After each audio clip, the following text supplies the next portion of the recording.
El contenedor de basura detrás del restaurante italiano de Romano se había convertido en mi lugar favorito. No porque la comida fuera mejor que en otros lugares, sino porque tiraban el pan exactamente a las 9:30 cada mañana, a veces todavía tibio, envuelto en plástico que lo mantenía limpio. Tenía 43 años, era un veterinario con licencia y 16 años de experiencia, y estaba planificando mi vida en torno a los horarios de la basura. Aquella mañana de octubre comenzó con escarcha en mi saco de dormir y un hambre tan aguda que me mareaba. El abrigo que había encontrado 2 semanas antes detrás de un contenedor de donaciones de Goodwill ya no era suficiente. El invierno se acercaba, y yo sabía lo que eso significaba para gente como yo. Algunos no llegarían a la primavera. Acababa de sacar una lasaña a medio comer, todavía en su envase para llevar, cuando oí pasos en el pavimento mojado. Zapatos limpios, por el sonido. Caros, que chasqueaban con determinación, no el arrastrar de pies de los guardias de seguridad ni el pisotón agresivo de alguien a punto de decirme que me largara. Michael Thompson. La voz era profesional, cuidadosa. Michael James Thompson. Me giré lentamente, con el envase de lasaña todavía en las manos. El hombre que estaba allí parecía salido de un anuncio de un bufete de abogados. Un traje azul marino que probablemente costaba más de lo que yo solía ganar en un mes. Corbata de plata, un maletín de cuero que brillaba incluso bajo la luz gris de la mañana. Su pelo era canoso, perfectamente peinado a pesar del viento. ¿Quién pregunta? Mi voz sonó más áspera de lo que pretendía. 3 meses en la calle cambian tu forma de sonar, de estar de pie, de mirar a alguien a los ojos. Mi nombre es Harold Blackstone. Soy un abogado de sucesiones de Nueva York. Metió la mano en su abrigo y me tensé, hasta que le vi sacar una fotografía. ¿Es usted? Tomada en 2018. La foto me mostraba con mi bata blanca de veterinario, de pie frente a mi clínica, sonriendo como si fuera el dueño del mundo. Cuando tenía un hogar, una consulta, una esposa que creía que me amaba, una hija que todavía devolvía mis llamadas. ¿Cómo consiguió eso? Su tío abuelo, Rudolph Harley, falleció el mes pasado en Manhattan. Ha sido nombrado en su testamento. De hecho, me reí. Salió un sonido duro y amargo. El tío Rudolph, el hombre que me enviaba $5 en una tarjeta de cumpleaños cada año hasta que cumplí 18, y luego nada. No he sabido nada de él en 25 años. La expresión de Blackstone no cambió. El señor Harley era particular en cuanto al contacto familiar, pero mantenía un registro de todos.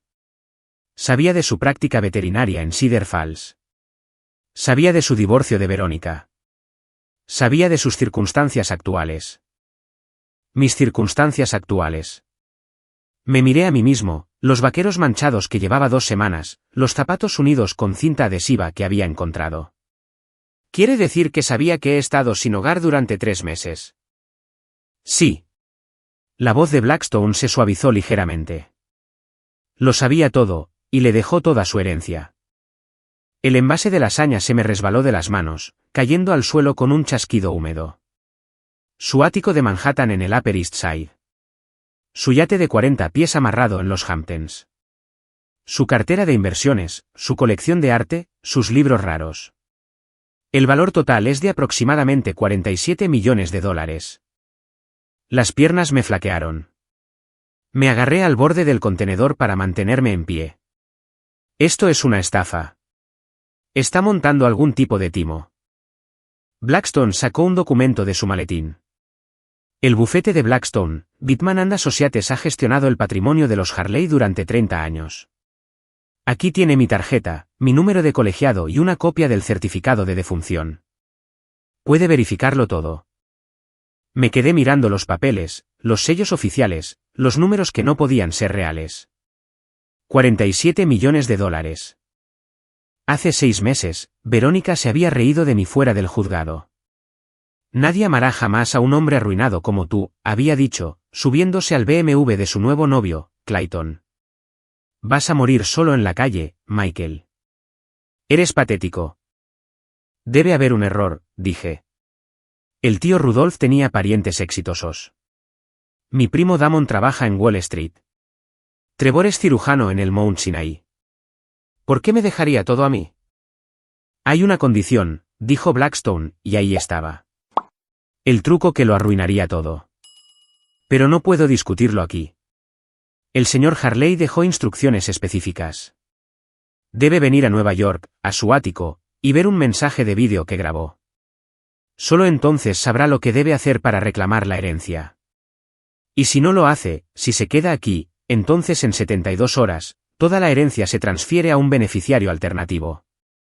Alguien que conoce bastante bien, de hecho. Hizo una pausa, estudiando mi cara. Su exesposa, Veronica Thompson. El mundo se inclinó. Podía oír mi corazón latiendo en mis oídos, sentir la escarcha de mi saco de dormir todavía en mis huesos, saborear la desesperación de los últimos 3 meses. Señor Thompson, dijo Blackstone, mirando su reloj, un Rolex que captó la débil luz del sol. Tengo un coche esperando. Podemos estar en Nueva York para el mediodía. Tendrá la oportunidad de ducharse, cambiarse de ropa, comer una comida decente. Sea cual sea su decisión sobre la herencia, al menos concédase eso. Miré el contenedor que se había convertido en mi lugar para desayunar. El callejón donde había aprendido a dormir con un ojo abierto, la vida que ya no parecía vida. En algún lugar de Manhattan, había un ático con mi nombre y $47 millones esperando. Todo lo que tenía que hacer era averiguar qué quería a cambio mi tío muerto. Deme 5 minutos, dije. Necesito decirle a alguien que me voy. Mientras caminaba para buscar a Jeremiah, el veterano de Vietnam que me había enseñado que refugios eran seguros y que iglesias realmente ayudaban, no podía quitarme la sensación de que el tío Rudolph había estado planeando esto durante mucho tiempo. El tío que apenas recordaba, que me había enviado $5 cada cumpleaños como un reloj, aparentemente había estado observando toda mi vida, esperando que cayera lo suficientemente bajo como para entender cualquier lección que hubiera planeado. El hombre del traje de $1000 seguía de pie junto al contenedor cuando volví, tan fuera de lugar en ese callejón como la esperanza en un refugio para personas sin hogar. Pero era real. Los papeles eran reales.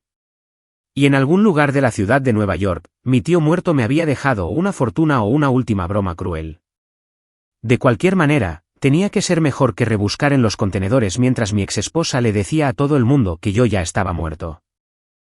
Hace 18 meses, tenía todo lo que un veterinario de pueblo pequeño podría desear. Mi clínica en la calle Maple en Cedar Falls, Ohio, no era gran cosa por fuera, solo una casa de 2 pisos reconvertida con un letrero pintado que decía Clínica Veterinaria Thompson. Pero por dentro, era mi reino.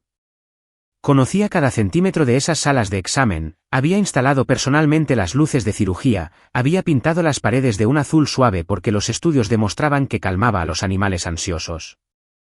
La mañana en que mi vida comenzó a desmoronarse empezó como cualquier otra.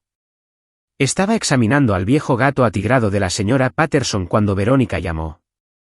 Necesitamos hablar esta noche, dijo, su voz con ese tono agudo que había estado escuchando más a menudo. Y no digas que vas a trabajar hasta tarde otra vez. Verónica y yo llevábamos casados 15 años. Nos habíamos conocido cuando trajo el hurón enfermo de su compañera de piso, cuando yo acababa de salir de la facultad de veterinaria y ella trabajaba en un banco. Se había reído de mis chistes nerviosos, dijo que admiraba a un hombre que se preocupaba por las criaturas indefensas. En algún punto del camino, esa admiración se había convertido en resentimiento. ¿Por qué no puedes ser más ambicioso?, empezó a preguntar unos 5 años después de casarnos. Mira al marido de Nadine, Robert. Acaba de ser nombrado socio en su firma. Se van de vacaciones a cabo el mes que viene. Nadine era la mejor amiga de Verónica de la universidad, y comparar nuestra vida con la suya se había convertido en el pasatiempo favorito de Verónica. Robert le había comprado un Tesla a Nadine por su cumpleaños. Robert había invertido en criptomonedas temprano. Robert llevaba a Nadine a París por su aniversario. Intenté explicarle que yo era feliz con mi consulta, que teníamos una buena vida.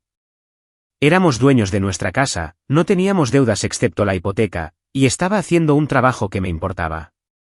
El Golden Retriever de la señora Chen está vivo gracias a la cirugía que realicé la semana pasada, le decía. ¿No cuenta eso para algo? No paga una casa de vacaciones, respondía ella. La noche que pidió el divorcio, la encontré en nuestro dormitorio haciendo una maleta.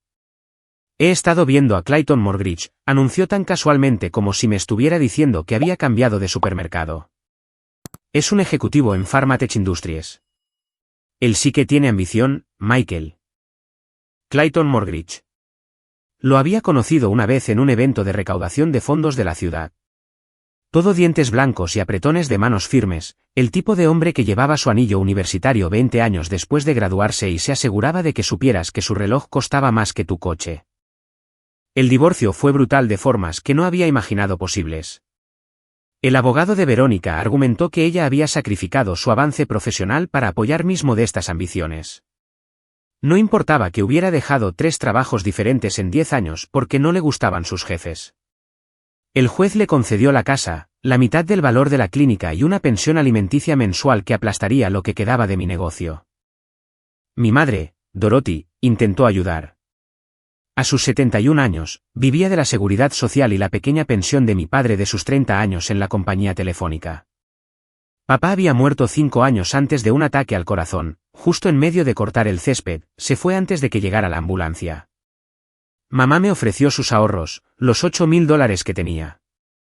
No puedo aceptar tu dinero, mamá, le dije, sentado en su cocina que todavía olía a la tarta de manzana que horneaba cada domingo.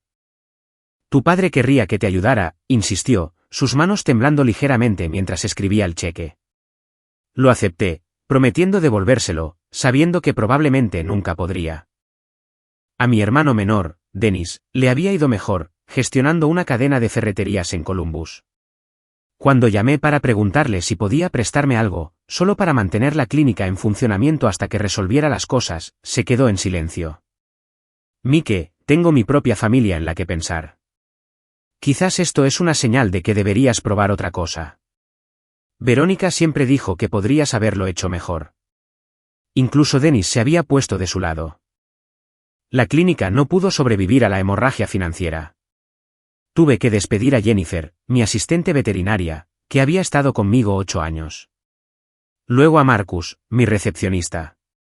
Finalmente, estaba haciendo todo yo mismo, trabajando jornadas de 16 horas, durmiendo en la oficina de atrás para ahorrar en gasolina. El último animal que traté fue un perro callejero que alguien encontró detrás del supermercado, atropellado por un coche, con una pata rota en 2.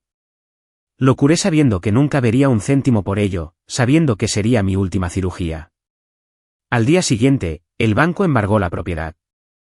Mi hija Bethany tenía 16 años entonces, en su penúltimo año de secundaria. Verónica la había envenenado completamente contra mí. Mamá dice que elegiste a tus estúpidos animales por encima de tu familia, me envió un mensaje de texto. Dice que podrías haber sido un médico de verdad, pero que no eras lo suficientemente inteligente. Ese mensaje dolió más que perder todo lo demás. A las 3 semanas del embargo, vivía en mi camioneta. Cuando la embargaron, tenía una mochila, un saco de dormir y ningún lugar a donde ir. La primera noche en la calle, caminé hasta el amanecer, demasiado asustado para dormir, demasiado orgulloso para llorar. Al tercer mes, había aprendido las brutales matemáticas de la vida sin hogar, que contenedores tenían la mejor comida, que esquinas ignoraba la policía, que refugios no te robaban los zapatos mientras dormías. La última vez que vi a Verónica fue fuera del Walmart, donde a veces encontraba trabajo por días. Salía con Clayton, ambos cargando bolsas de la compra, riendo de algo. Me vio antes de que pudiera darme la vuelta. El asco en su cara fue absoluto. Dios, Michael, hueles a alcantarilla, dijo lo suficientemente alto para que otros compradores lo oyeran. En esto te has convertido. Gracias a Dios que Bethany no tiene que ver esto. Clayton le pasó el brazo por los hombros, llevándosela hacia su BMW, pero ella no había terminado. Eres patético, gritó de vuelta. Ninguna mujer te querrá ahora. Vas a morir solo, probablemente en algún callejón, y nadie se dará cuenta durante semanas. Eso fue hace 6 semanas. Cada mañana desde entonces, al despertar sobre cartón u hormigón, escuchaba esas palabras. Probablemente tenía razón. Los hombres como yo no se recuperaban de esta caída. Simplemente desaparecíamos, nos convertíamos en estadísticas, nombres en formularios que nadie leía.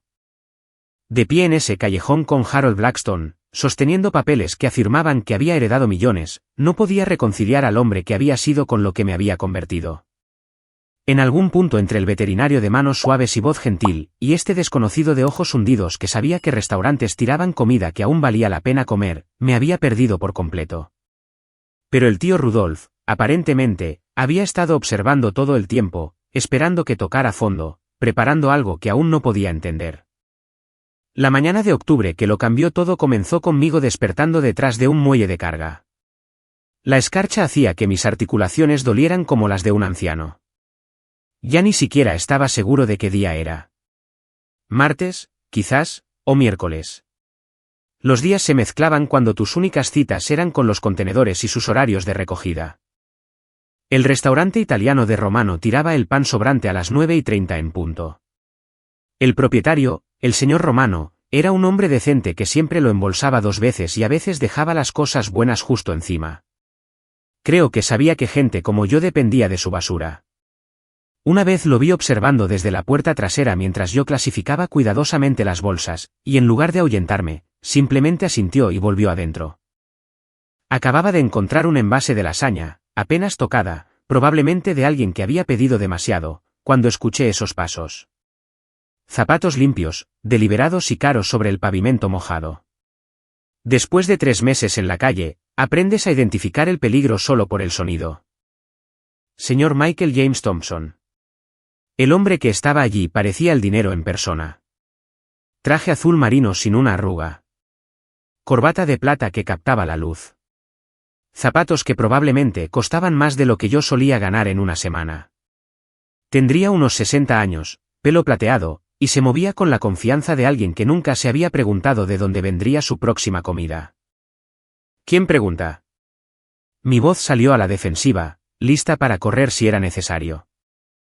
Mi nombre es Harold Blackstone, abogado de sucesiones del bufete Blackstone, Bitman & Associates en Nueva York. Metió la mano en su abrigo lentamente, como si supiera que los movimientos bruscos podrían asustarme. Llevo 2 semanas buscándolo. Sacó una fotografía y mi corazón casi se detuvo. Era yo de mi antigua vida, de pie frente a mi clínica con mi bata blanca, sonriendo como si tuviera el mundo descifrado. Mi pelo estaba cortado. Mi cara estaba bien afeitada. Mis ojos todavía tenían esperanza. ¿Es usted, circa 2018? ¿Cómo consiguió eso? La foto era de la página web de mi clínica, que debería haber sido eliminada hace meses cuando dejé de pagar el alojamiento. Su tío abuelo, Rudolf Harley, falleció el mes pasado en Manhattan. Antes de su muerte, contrató a investigadores privados para mantener información actualizada sobre todos los miembros de la familia. El tono de Blackstone era práctico, como si acechar a los parientes fuera perfectamente normal. Fue particularmente difícil de localizar después de que perdiera su dirección permanente. El tío Rudolf. Tenía quizás 5 recuerdos de él, todos de cuando era niño. Alto, siempre con trajes oscuros, apareciendo en las reuniones familiares pero nunca participando realmente. Enviaba tarjetas de cumpleaños con billetes de $5 como un reloj hasta que cumplí 18, y luego nada. Mamá lo había mencionado ocasionalmente, el hermano menor de su madre, que había hecho dinero en Nueva York y olvidado sus raíces de Ohio. No he hablado con el tío Rudolf en 25 años, dije. ¿Por qué me estaría buscando? Porque lo nombró el único beneficiario de toda su herencia. El envase de lasaña se me resbaló de los dedos entumecidos, salpicando el asfalto. Eso es imposible. Le aseguro que es bastante posible y completamente legal. Blackstone abrió su maletín con eficiencia practicada. El patrimonio del señor Harley incluye un ático en Manhattan valorado en $12 millones, un yate amarrado en los Hamptons por valor de $3 millones, una extensa colección de arte, una biblioteca de raras primeras ediciones y una cartera de inversiones actualmente valorada en aproximadamente $32 millones. El valor total del patrimonio es de $47 millones después de impuestos y tasas. Me agarré al borde del contenedor porque el mundo me daba vueltas. $47 millones. Ayer, había peleado con otro hombre sin hogar por un sándwich a medio comer. Ahora, este desconocido de traje me decía que era rico. Esto es una estafa, dije. Aunque, incluso mientras las palabras salían de mi boca, sabía que ningún estafador se molestaría con alguien como yo. ¿Qué podrían robarme? Mi saco de dormir, los $14 escondidos en mi zapato. Blackstone sacó documentos, papeles de aspecto oficial con sellos en relieve y marcas de agua. El certificado de defunción, dijo, mostrándome cada papel. El testamento, presentado ante el Tribunal de Sucesiones del Estado de Nueva York. Mis credenciales del Colegio de Abogados del Estado de Nueva York. Mi firma ha gestionado el patrimonio de los Harley durante 3 décadas. ¿Pero por qué yo? Mi voz se quebró. El tío Rudolph tiene parientes exitosos. Mi primo Damon trabaja para Goldman Sachs. Trevor, el hijo de la tía Francine, es cirujano. Ellos si lo conocían, lo visitaban. ¿Por qué le dejaría todo al fracasado de la familia? La expresión de Blackstone cambió ligeramente, algo parecido a la simpatía cruzó sus rasgos. Hay una condición adjunta a la herencia. El señor Harley dejó instrucciones específicas que no pueden discutirse aquí. Debe venir a Nueva York, a su ático, y ver un mensaje de vídeo que grabó antes de su muerte. Solo entonces sabrá lo que se requiere para reclamar el patrimonio. Por supuesto, había una trampa. Siempre había una trampa. ¿Qué tipo de condición? Estoy legalmente prohibido de discutirlo fuera de la residencia. Miró su reloj, un Rolex que brillaba bajo el débil sol de la mañana. Sin embargo, puedo decirle que tiene 72 horas para escuchar los términos. Si se niega o no se presenta, toda la herencia se transfiere a un beneficiario alternativo. ¿Quién? Su exesposa, Verónica Thompson. De hecho, me tambaleé. Verónica, que se había llevado todo en el divorcio, que se había reído de mi destrucción, que me dijo que moriría sin amor y sin que nadie me llorara en la calle. La idea de que ella recibiera los millones del tío Rudolph me revolvió el estómago. El señor Harley fue muy minucioso en su investigación, continuó Blackstone. Sabía de su divorcio, de la relación actual de la señorita Thompson con Clayton Morgridge, de sus recientes dificultades financieras desde que el señor Morgridge la dejó hace 3 meses por su secretaria. Clayton había dejado a Verónica. Una parte de mí, la parte mezquina que la supervivencia en las calles no había matado todavía, sintió una chispa de satisfacción. El jet privado está esperando en el aeropuerto regional, dijo Blackstone. Podemos estar en Nueva York para el mediodía. Hay una ducha en la sala del aeropuerto. Ropa limpia esperando. Decida lo que decida sobre la herencia, señor Thompson, al menos permítase una comida cómoda y una noche en una cama de verdad. Miré a mi alrededor, a mi mundo. El contenedor del que me había estado alimentando, el cartón sobre el que dormiría esta noche si me quedaba. El carrito de la compra de Jeremiah en la distancia, la bandera estadounidense que le había atado ondeando al viento. Esta era mi vida ahora, pero no tenía por qué seguir siéndolo. ¿Cuál podría ser la condición?, pregunté, más para mí que para Blackstone. Solo puedo decir esto, el señor Harley creía en probar el carácter a través de la adversidad. Escribió en su última carta que lo había elegido a usted por razones que se aclararían. Probar el carácter a través de la adversidad. Casi me río. Si esa era la prueba, la había estado haciendo durante 3 meses seguidos, fallando un poco más cada día. Deme 1 hora, dije finalmente. Necesito despedirme de alguien y necesito pensar. Por supuesto. Blackstone me entregó una tarjeta de visita. De cartulina gruesa que se sentía extraña en mis manos callosas. El coche estará esperando en la esquina de la Quinta con Men. Un Lincoln Town Car negro, matrícula BWA00001.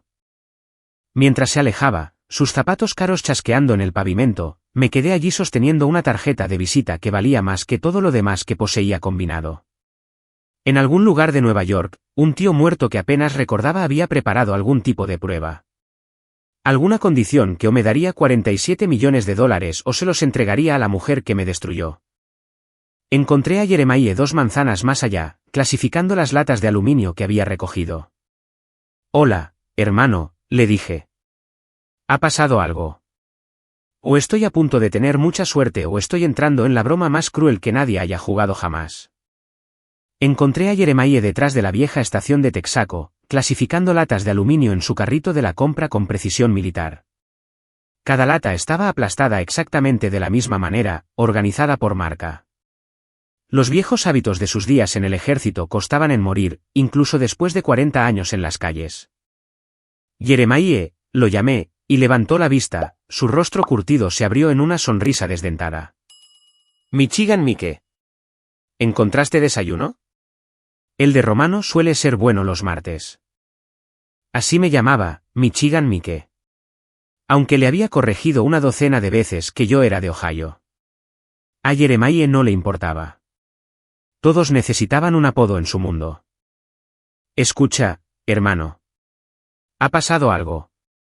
Saqué la tarjeta de visita de Blackstone, el papel tan blanco que parecía brillar en la gris mañana.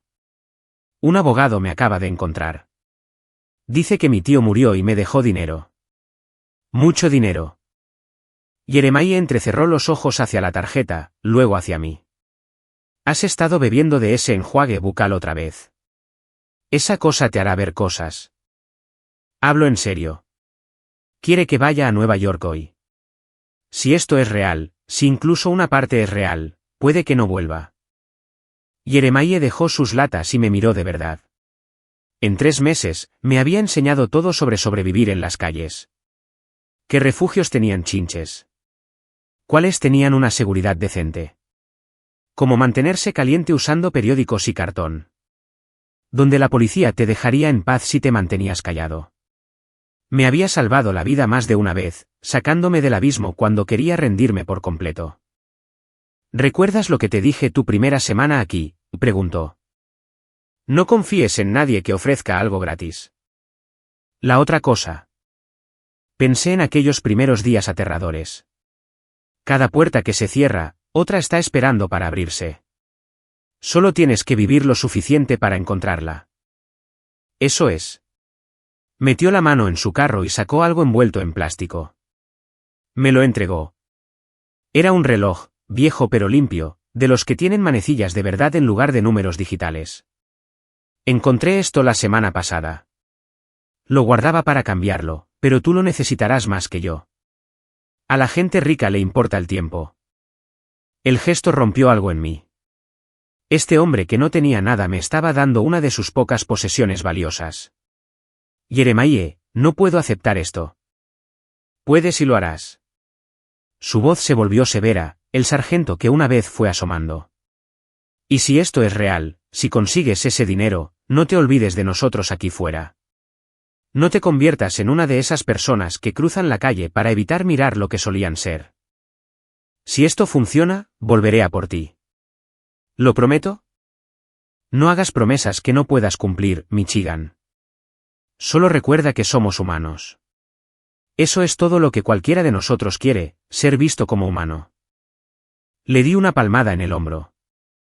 Este hombre que se había convertido en mi improbable hermano en el periodo más oscuro de mi vida, y luego caminé hacia la quinta Conmen.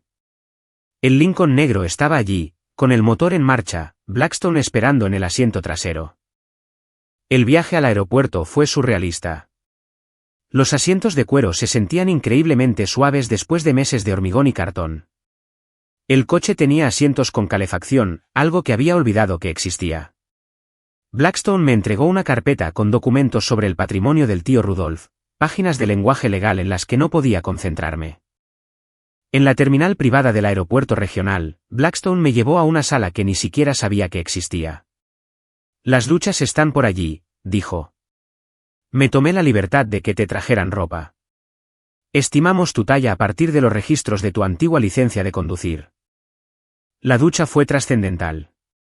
Agua caliente que no se acababa después de 3 minutos. Jabón que olía a cedro en lugar de a desinfectante industrial. Estuve bajo ese chorro durante 20 minutos, viendo cómo 3 meses de vida en la calle se iban por el desagüe. Mis manos parecían extrañas cuando estaban limpias, mis uñas humanas de nuevo en lugar de negras de suciedad. La ropa me quedaba perfecta. Vaqueros oscuros, una camisa de botones, una chaqueta azul marino. Nada lujoso, pero limpio y nuevo. Al mirarme en el espejo, casi podía ver al hombre que solía ser, si ignorabas las mejillas hundidas y la forma en que mis ojos se habían apagado.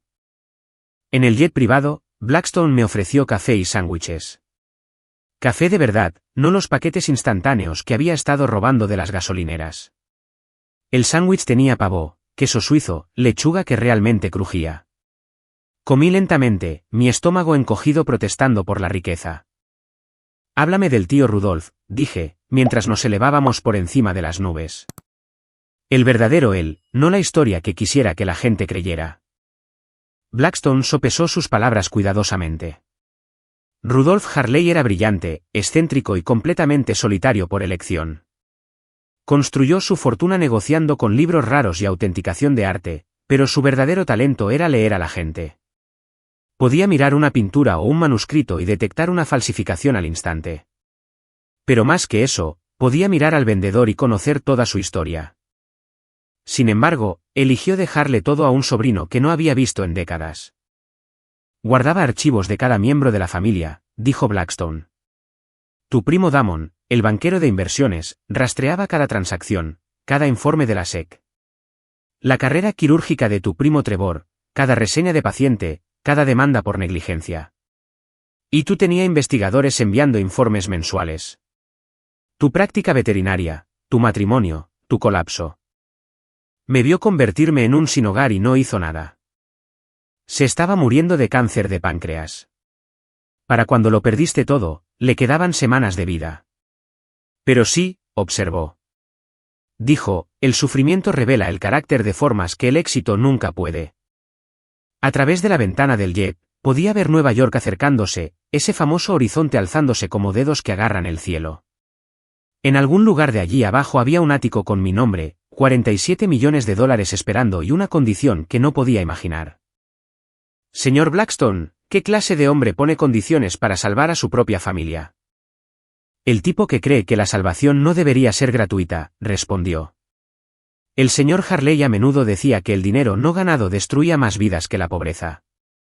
Mientras descendíamos hacia el aeropuerto de Teterboro, pensé en Verónica descubriendo esta herencia. Había dejado a Clayton después de que él la engañara. Según Blackstone, se enfrentaba al embargo de la casa que me había robado en el divorcio. La idea de que ella consiguiera este dinero si yo fallaba cualquier prueba que el tío Rudolf hubiera diseñado me revolvía el estómago. Pero más que eso, pensé en las palabras de Jeremiah, no te olvides de nosotros aquí fuera. No te conviertas en una de esas personas que cruzan la calle. Cualquiera que fuera la condición del tío Rudolf, tenía la sensación de que determinaría no solo si obtenía su dinero, sino qué tipo de hombre me convertiría con él. El jet aterrizó suavemente, y Blackstone se levantó, ajustándose la corbata. El ático está a 40 minutos. El mensaje de vídeo del señor Harley está preparado en su estudio. Está listo para saber lo que quería de usted. No estaba listo.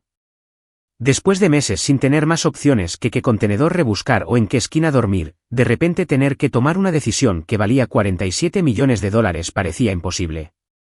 Pero me levanté de todos modos, me ajusté la chaqueta que todavía olía a embalaje de tienda y seguí a Blackstone hacia cualquier juego que mi tío muerto hubiera planeado. Una cosa más, dijo Blackstone mientras caminábamos hacia el coche que nos esperaba. Piense lo que piense del señor Harley después de ver su mensaje, sepa que pasó sus últimas semanas perfeccionando este plan. Murió creyendo que había elegido correctamente. La presión de esa fe de un hombre que apenas recordaba se sentía más pesada que todos los millones que esperaban en Manhattan. El ático ocupaba todo el último piso de un edificio con vistas a Central Park. Blackstone me guió a través de un ascensor privado que requería una llave especial. Y cuando las puertas se abrieron, entré en un mundo que solo había visto en las películas. Ventanales del suelo al techo enmarcaban Manhattan como una pintura viva. Los muebles eran de cuero y madera oscura, del tipo que susurraba su valor en lugar de gritarlo. Pinturas originales colgaban de las paredes, y reconocí un Monet incluso con mi limitado conocimiento de arte. El estudio del señor Harley está por aquí, dijo Blackstone, guiándome a través de habitaciones que parecían más un museo que un hogar. Solo la biblioteca me hizo detenerme y mirar. Miles de libros del suelo al techo, algunos detrás de vitrinas con pequeñas placas de latón que indicaban primeras ediciones que se remontaban a siglos. El estudio era más íntimo, dominado por un enorme escritorio de caoba y una pantalla montada en la pared que parecía fuera de lugar entre todas las antigüedades. Blackstone señaló una silla de cuero colocada frente a la pantalla. El mensaje de vídeo se reproducirá una vez. El señor Harley fue muy específico al respecto. Estaré en la habitación de al lado cuando termine. Pulsó un mando a distancia y la pantalla cobró vida. El tío Rudolf apareció y se me cortó la respiración. Se veía exactamente como lo recordaba, pero devastado por el tiempo y la enfermedad. Su rostro estaba demacrado, su traje caro le quedaba holgado en una estructura que claramente había sido poderosa, pero sus ojos eran agudos, inteligentes, vivos con un propósito. Hola, Michael. Su voz era más fuerte de lo que su apariencia sugería. Si estás viendo esto, entonces Harold te encontró viviendo en las calles, probablemente detrás de algún restaurante, sobreviviendo con comida desechada. Lo sé porque te he estado observando durante años, al igual que observé a todos mis parientes. Pero tú, Michael, tú eras a quien estaba esperando. Se inclinó hacia adelante, y me encontré haciendo lo mismo, atraído, a pesar de mí mismo. La condición para tu herencia es esta: en un plazo de 5 años, debes ayudar al menos a 100 personas a salir de la indigencia. Ayuda real y documentada. No solo repartir dinero, sino proporcionar lo que realmente necesitan: trabajo, vivienda, tratamiento médico, asesoramiento para adicciones, atención psiquiátrica, lo que sea necesario. Harold supervisará un fideicomiso para verificar cada caso. Tendrás acceso a toda la fortuna para lograrlo, pero si fallas o te niegas, todo irá a tu exesposa, Verónica. Sentí que se me oprimía el pecho. 100 personas. Pensé en Jeremiah, en la anciana que lloró por medio sándwich la semana pasada, en todas las almas invisibles con las que había vivido. Te estarás preguntando por qué, y continuó Rudolf. ¿Por qué esta condición? Porque tú. Déjame contarte algo que nadie en nuestra familia sabe. En 1967, volví de Corea destrozado. No físicamente, aunque tenía mis heridas, sino mental y espiritualmente destrozado. No le dije a nadie que estaba en casa. Viví en las calles de Nueva York durante 2 años, demasiado orgulloso para pedir ayuda, demasiado dañado para saber cómo volver a la vida normal. Hizo una pausa, sus ojos distantes con el recuerdo. Un hombre llamado Morrison me encontró detrás de su librería una mañana de invierno, delirando de fiebre, muriendo. No solo me dio comida o dinero. Me dio un trabajo, un propósito, una habitación encima de su tienda. Me salvó la vida, pero más que eso, salvó mi alma. No pidió nada a cambio. Ni siquiera me dijo su apellido durante meses. El ángulo de la cámara cambió ligeramente, como si Rudolf se hubiera acercado. Construí mi fortuna a partir de esa segunda oportunidad. Me volví exitoso, rico, respetado. Pero también me volví paranoico, aislado, incapaz de confiar. Observé a nuestra familia desde la distancia, vigilando a todos. Tu primo Damon, que pasa por encima de las personas sin hogar con asco. Tu primo Trevor, que los llamó parásitos en una conferencia médica a la que asistí anónimamente. Tu hermano Dennis, que hizo que la seguridad echara a un veterano sin hogar de la entrada de su tienda la Navidad pasada. Cada palabra se sentía como un juicio, no solo sobre ellos, sino sobre quién podría haber sido yo antes de mi caída. Pero tú, Michael, ¿sabes lo que informaron los investigadores sobre ti? La primera semana en las calles, hambriento, asustado.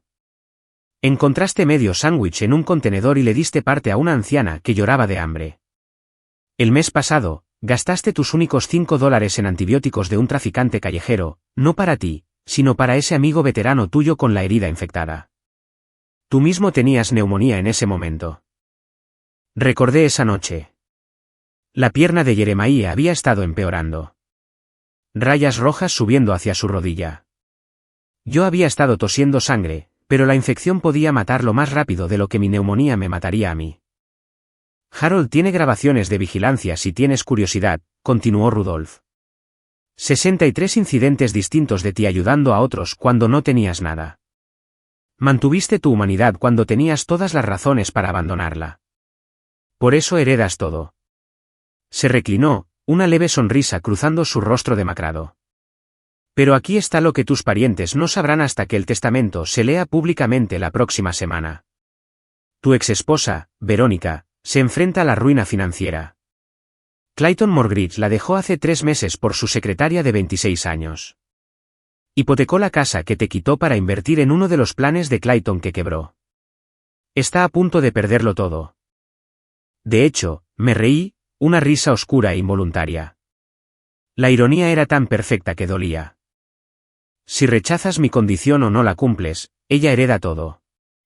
Imagina eso, Michael, la mujer que te destruyó, que dijo que morirías sin amor en la calle, haciéndose rica por tu fracaso. Pensé que la poesía de ello podría motivarte.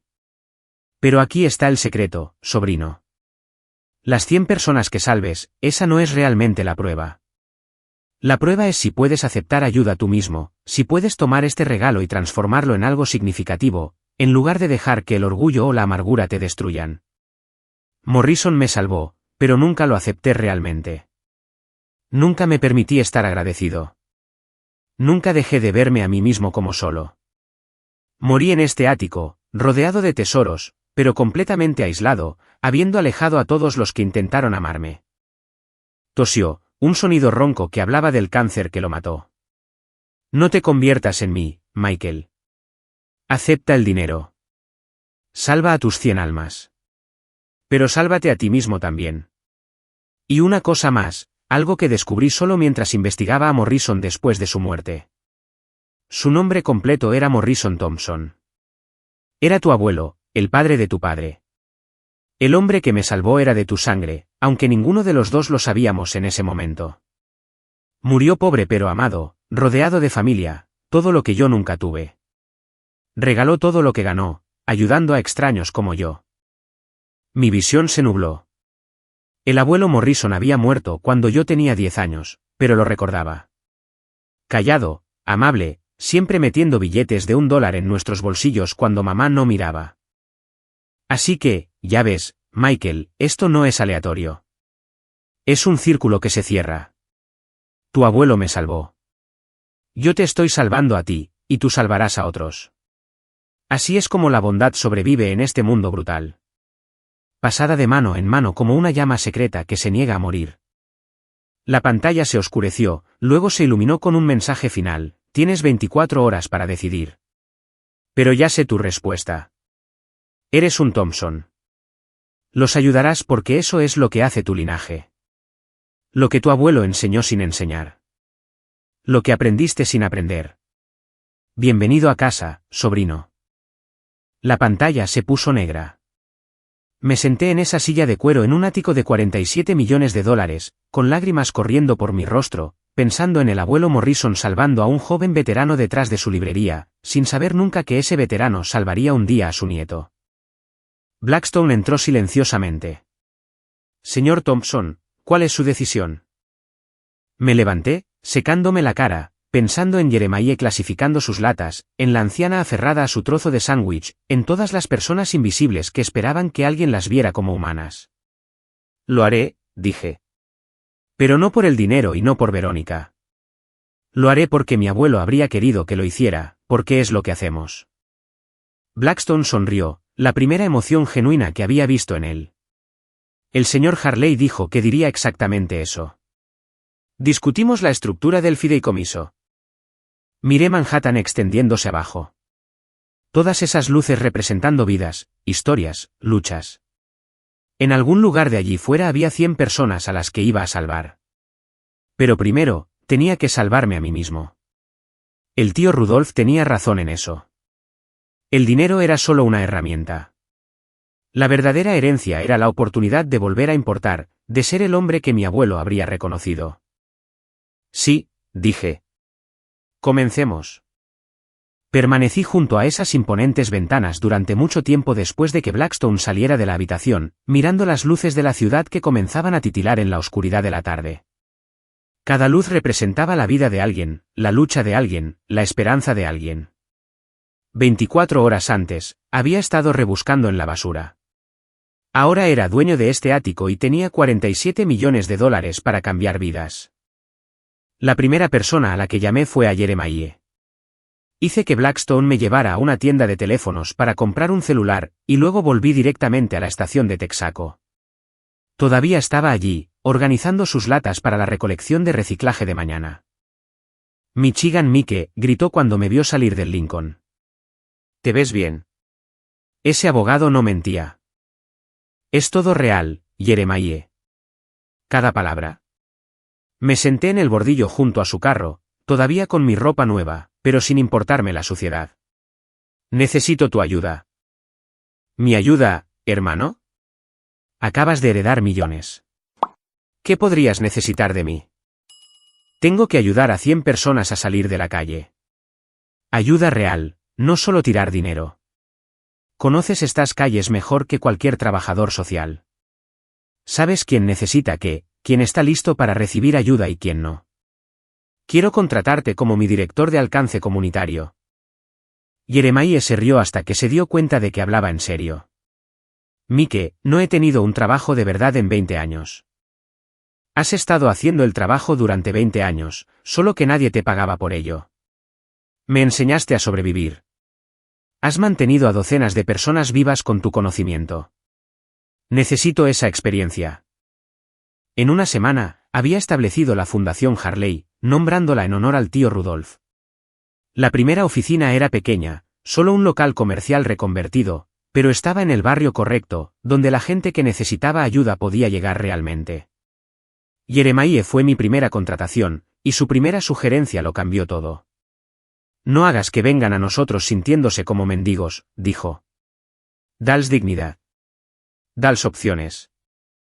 Desarrollamos un programa donde la gente podía elegir su camino. Algunos necesitaban rehabilitación primero. Otros necesitaban tratamiento de salud mental. Algunos solo necesitaban una oportunidad, un trabajo, alguien que creyera que podían ser más que su peor momento. Cada persona tenía un trabajador social, pero lo más importante, tenían un mentor que había estado donde ellos estaban. La tercera persona que ayudamos fue Agnes, la anciana con la que había compartido mi comida meses antes.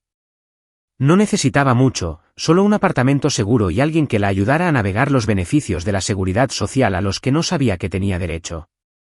Cuando la instalamos en una residencia para personas mayores con sus beneficios cubriendo el costo, lloró durante 1 hora.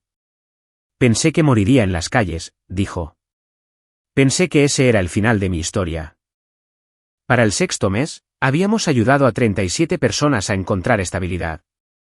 Cada éxito fue documentado, verificado por el bufete de Blackstone, pero lo más importante, cada éxito fue sostenido. No solo metíamos a la gente en viviendas y los abandonábamos. Hacíamos un seguimiento, proporcionábamos apoyo continuo, celebrábamos sus victorias. Fue entonces cuando apareció Verónica. Se veía diferente, desesperada de una manera que reconocí porque yo había llevado esa misma expresión. Su ropa de diseñador era la misma de nuestro divorcio, pero ahora le quedaba holgada. El BMW había desaparecido. La sonrisa de superioridad fue reemplazada por algo vacío. Michael, dijo, de pie en la entrada de la fundación como si no estuviera segura de que se le permitiera entrar. Me enteré de tu herencia. Me enteré de lo que estás haciendo. ¿Qué quieres, Verónica? Clayton me dejó por su secretaria. La casa está en proceso de embargo. Me he estado quedando con amigos, pero se están cansando de mí. No podía mirarme a los ojos. Me equivoqué en todo. Vales 100 clatens. Siempre lo valiste. Miré a esta mujer que me había destruido, que se había reído de mi ruina, que me había dicho que moriría sin amor en la calle. El antiguo yo habría sentido satisfacción por su caída. El yo de la calle le habría dicho que probara los contenedores detrás de Romano, a ver qué le parecía. Pero el hombre que el tío Rudolf me había desafiado a ser vio algo más. Un ser humano con dolor. No puedo volver a estar contigo, Verónica. Ese puente está quemado sin posibilidad de reparación. Lo sé. No estoy pidiendo eso. Estoy preguntando si podrías ayudarme a encontrar un trabajo, algo simple. Trabajaré. Haré lo que sea necesario. La fundación ayuda a personas que experimentan la falta de hogar. Tú aún no estás ahí. Lo estaré pronto. Su voz se quebró. La próxima semana, probablemente. Le di la tarjeta de visita de una agencia de empleo normal. Son buena gente. Te ayudarán a encontrar algo. Pero Verónica, esto es todo lo que obtendrás de mí. Ni dinero, ni trato especial, solo esta referencia. Necesitas reconstruir tu propia vida. Asintió, con lágrimas corriendo por su rostro, y se fue sin decir una palabra más. Mi hija Bethany se puso en contacto 3 meses después, pero no por el dinero. Papá, vi un artículo sobre tu fundación, dijo por teléfono. Sobre la gente a la que estás ayudando. Mamá me contó mentiras sobre por qué desapareciste. Debería haberlo sabido. Debería haberme puesto en contacto. Eras una niña. Tu madre era todo lo que tenías. ¿Puedo ser voluntaria en la fundación? Quiero decir, tengo 17 años, edad suficiente para ayudar. Así recuperé a mi hija. No a través de millones, sino a través del servicio. Venía todos los sábados, ayudando a servir comidas, organizando donaciones de ropa, sentándose con la gente y escuchando sus historias. Era particularmente buena con los más jóvenes sin hogar, los fugitivos y los desechados que confiaban en ella de maneras que no podían confiar en los adultos. Para el 3er año, habíamos ayudado a 86 personas. Algunos fallaron, recayeron, desaparecieron de nuevo en las calles. Esa fue la parte más difícil, aceptar que no todos podían ser salvados, que algunas personas no estaban listas. Pero la mayoría tuvo éxito, encontrando trabajos, reconectando con familias, reconstruyendo vidas que creían perdidas para siempre. Entonces Blackstone me llamó con noticias que lo sacudieron todo. Michael, encontré algo en los papeles del señor Harley, un diario de 1969. Necesitas ver esto. La entrada estaba fechada el 15 de diciembre de 1969, el hombre que me salvó finalmente me dijo su nombre completo hoy. Morrison Thompson. Ha sido como un padre para mí estos últimos 2 años. Mencionó un hijo, Steven, que vive en Ohio. Me pregunto si alguna vez conoceré a su familia, si alguna vez podré pagar esta deuda. Steven era el nombre de mi padre. Hay más, dijo Blackstone, pasando las páginas. Morrison Thompson sabía exactamente quién era tu tío. Tiene su propia entrada de diario de ese mismo día. La letra de Morrison era temblorosa, pero clara, le dije mi nombre al joven Rudolph hoy. No creo que se dé cuenta de que sé quién es. El hermano de Dorothy, que desapareció después de la guerra. La familia cree que está muerto. No traicionaré su confianza diciéndoles, pero me alegro de haber podido ayudar a la sangre de Dorothy. Buen chico. Solo que está perdido. Encontrará su camino. Mi abuelo lo había sabido todo el tiempo. Había salvado al hermano de su cuñada, sin decírselo a nadie, sin llevarse el mérito. El secreto creó ondas a través de las décadas, terminando con el tío Rudolph salvándome a mí. De pie en ese ático donde el tío Rudolph murió solo, me di cuenta de que la verdadera herencia no era dinero ni propiedades. Era la prueba de que la bondad crea círculos. Que ayudar a los demás regresa de maneras que nunca vemos.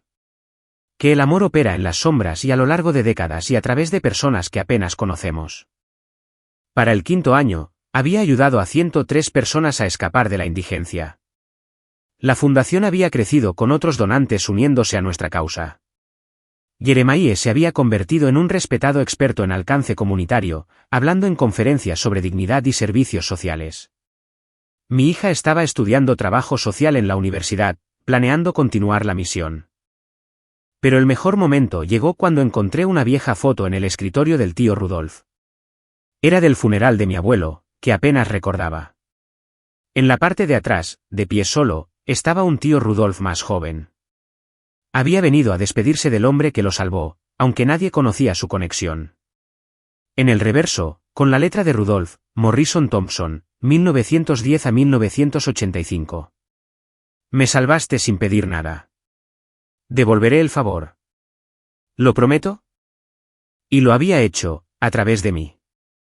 A través de las 100 vidas que cambiamos, a través de las miles más que la fundación ayudaría en los años venideros. El dinero había sido la herramienta, pero el verdadero regalo fue comprender que todos estamos conectados, que la bondad viaja a través del tiempo, que la persona sin hogar de hoy podría ser el salvador de mañana. El tío Rudolph lo había aprendido de mi abuelo. Yo lo había aprendido de las calles. Y en algún lugar de ahí fuera, alguien a quien habíamos ayudado lo aprendería también. Pasándolo a alguien más que lo necesitara. Así es como el mundo realmente cambia. No a través de herencias de 47 millones de dólares, sino a través de una persona ayudando a otra, creando cadenas de compasión que se extienden a través de generaciones. Mi abuelo lo empezó con un veterano desesperado detrás de su librería. El tío Rudolf lo continuó con su fortuna y su fe en mí. Y ahora era mi turno de mantener la cadena en marcha, una vida a la vez. De pie en ese ático, ya no sin hogar, pero sin olvidar nunca lo que se sentía, finalmente entendí lo que el tío Rudolf quería decir sobre aceptar ayuda. No era debilidad tomar la mano de alguien. Era el primer eslabón de una cadena que eventualmente llevaría a alguien más a la seguridad. La fortuna no era mi final. Era mi comienzo. Y en algún lugar de ahí fuera, mi abuelo y el tío Rudolf estaban observando, satisfechos de que su inversión en bondad finalmente había pagado sus dividendos. Si esta historia ha conmovido tu corazón, si te ha hecho pensar de manera diferente sobre las personas sin hogar que te cruzas cada día, entonces por favor, dale me gusta a este vídeo y compártelo con alguien que necesite escucharlo. El cambio real comienza con ver a las personas como humanas, con reconocer que todos estamos a una crisis de necesitar ayuda. Comenta abajo con tus propias historias de bondad inesperada, de ayuda que llegó cuando más la necesitabas. Y no olvides suscribirte a nuestro canal para más historias poderosas que nos recuerden nuestra humanidad compartida. Recuerda, cada persona que conoces está librando una batalla de la que no sabes nada. Sé amable, siempre.